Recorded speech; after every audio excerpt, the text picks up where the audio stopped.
My name is JeAnn Watson, and I'm the Interim Youth Engagement Director of SCWIST. I'm also the Project Management Coordinator at Genome BC. My background is in biochemistry, biotechnology, and chemistry, and I'm originally from Jamaica.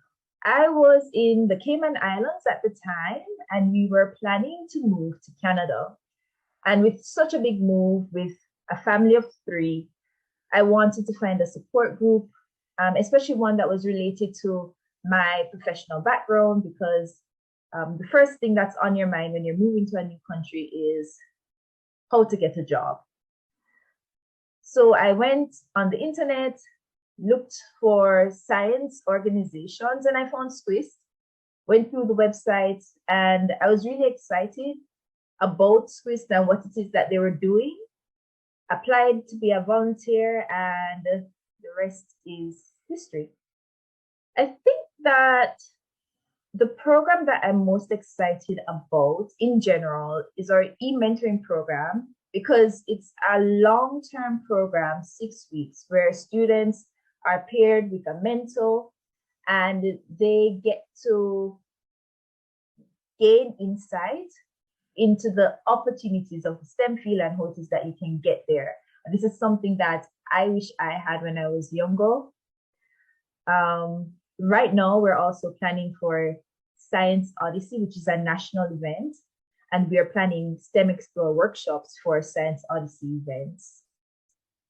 And that right now has been really exciting because we're doing something new. We invited our awardees who are in high school to facilitate workshops for Science Odyssey that we have designed.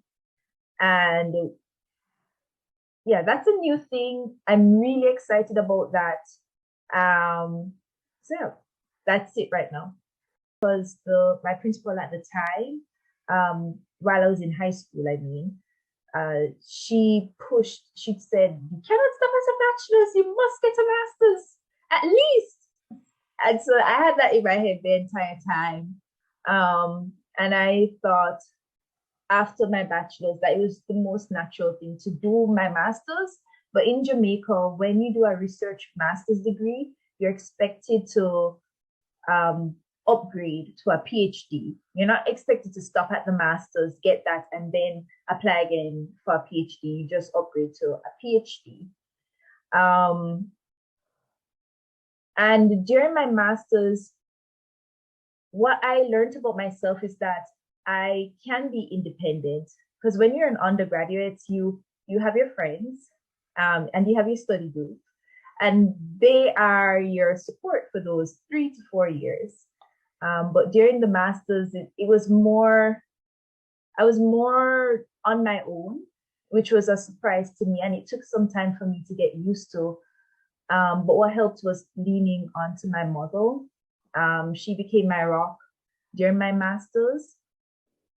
And while I was pursuing my master's, I was able to discover my style of managing things and managing people or teams.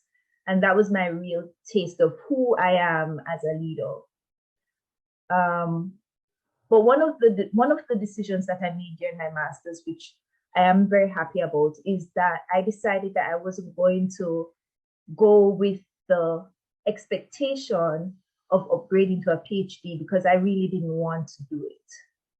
And I decided that I was going to stop at a master's. And I did have opposition from my mother and from my supervisor.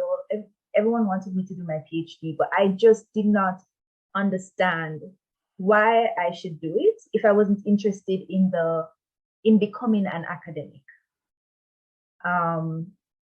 So yeah, that was my master's journey. There was a lot of discovery about myself, and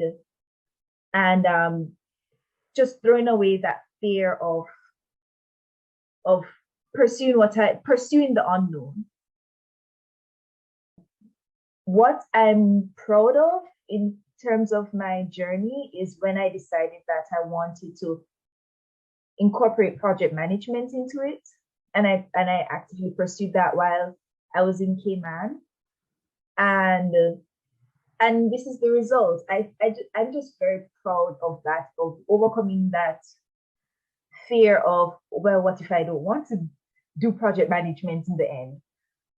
But no, at the time I'm interested in project management. I'm going to pursue project management, and then we will see.